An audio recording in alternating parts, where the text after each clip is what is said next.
Herzlich willkommen zu einer neuen Folge des Tourtagebuchs der Night of the Proms 2019. Wir wollten euch gerne noch ein paar Leute vorstellen, die hinter der Bühne arbeiten, die aber niemand zu sehen bekommt während der Show, ohne die aber so eine Show definitiv nicht machbar ist. Ob das nun der Gitarrenbackliner ist, ob das die Jungs sind, die den Ton, den In-Ear-Ton für die Musiker auf der Bühne machen, oder auch andere Leute. Wir können natürlich nicht alle vorstellen, aber exemplarisch für die Jungs, die sich den ganzen Tag wieder den Hintern aufreißen, damit diese Show richtig gut funktioniert, haben wir euch ein paar ausgesucht und die würden wir euch gerne vorstellen. Schaut doch einfach mal rein. Is this the real life? Is this just fantasy? Caught in a landslide, no escape from reality. Open your eyes, look up to the skies and see. So you're responsible for the guitars. You're the guitar tech for. I'm the guitar tech for the Night of the Proms. So you take care of all the guitars of all the artists. I'm taking care of all the guitars for all the artists. What's the biggest challenge here on this tour? Is there something special compared to other tours? Well, this year it's quite easily because last year we had lots of different guitars with lots of Kappa tunings, so there's different tunings, and this year it's basically all the same tuning, so that makes it a bit easier than compared to last year. But still, it's still 10 guitars I need to look after, so still have my hands full. So you're not only tuning, you're taking care of everything. Yeah, making sure that So the artist doesn't care about anything. It's just. It doesn't need. Well, that's what I'm trying to do. To make sure that they don't have to care about anything, so they can just go on stage and play. Yeah. Hopefully.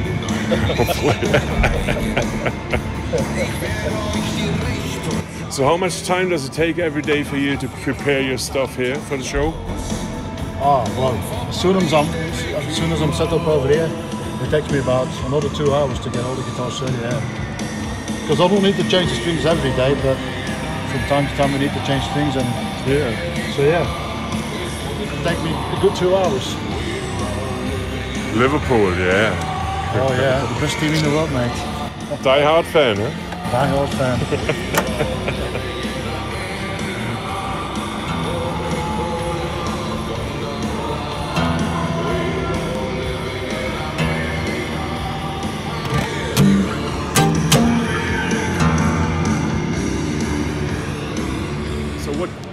What is your job here? This is the wireless world where all the mics are. We're now making a new mic for Natalie, so she has a new one with a spare mic on it. Okay. So we have to make it tight to be one cable.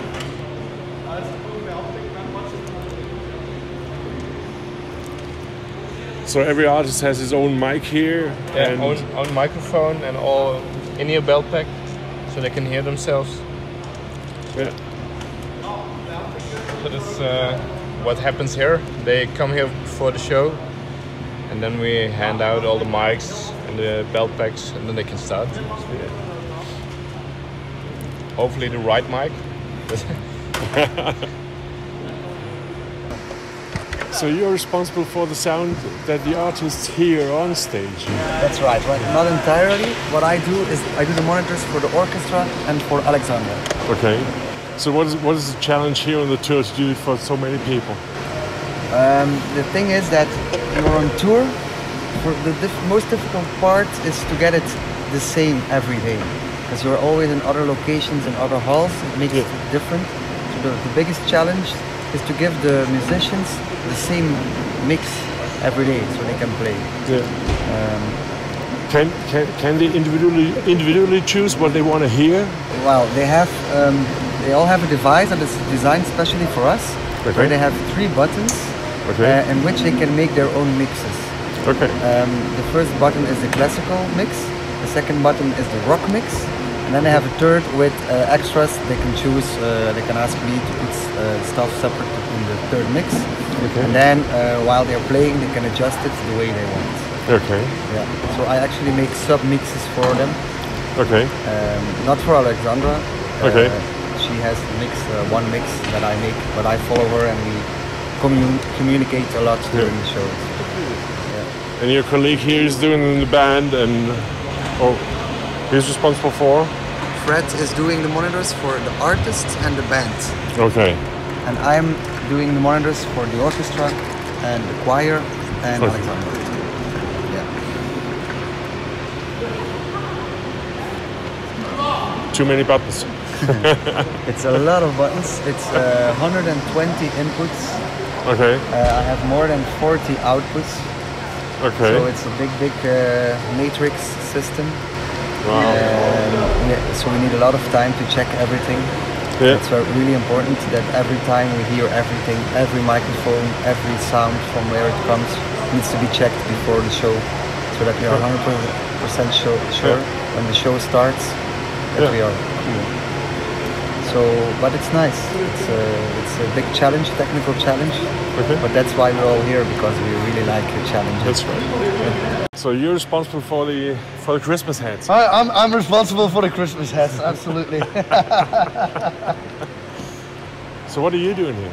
I'm responsible for everything that wireless is over here. So the in-ear packs of the artists, the handhelds of the artist, the choir is completely wireless. So we have a lot of wirelesses in the area right here.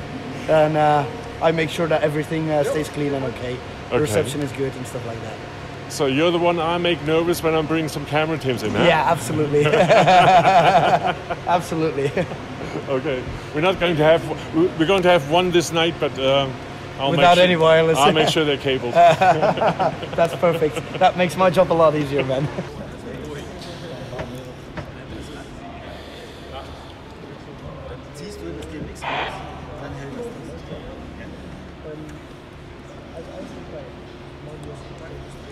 You're the guy who's responsible for the master of sound? More or less. More or less? There's always a few more masters.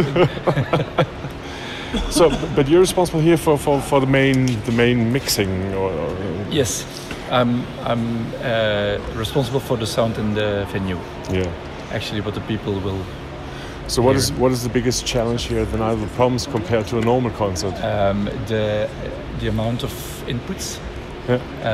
Many choir mics, many violin mics, as it's all like live, and almost none playback, except for some loops or some specific beats or so. But not many. So it's live. It's a short day normally without any sound check. I think those two items is the main thing. Yeah. And I mean, you're with the Night of the Proms for many years. I know you since, I don't know, 20 years. How long are you? I think in 2000 was the first. In 2000. Chrissy Hynte, UB40? Yeah. 2001. I don't remember anymore. And for many years you were doing the monitor sound. Yes. Is it right? So now there's a big heritage that you have to carry here. Yes, it is. as a new main audio engineer. Is there lots of pressure on you? Or is it like you're so many years on behind the desk? I mean, it's different. It's different. There's actually, my opinion, there's less people to listen to about their technical specifications concerning mixes. Yeah. But there is many more people coming to the show, and they have to be entertained. So somehow this is a little bit more relaxed than on stage when we have lots of rehearsals and stuff like that. Yeah. But the man who knows how the show has to sound and has to be like looked at, he's always sitting next to us, and that's good. That's absolutely a good thing. Okay. It keeps you awake. You should be the last to sleep here. Well, I think so. That never happened. Just once.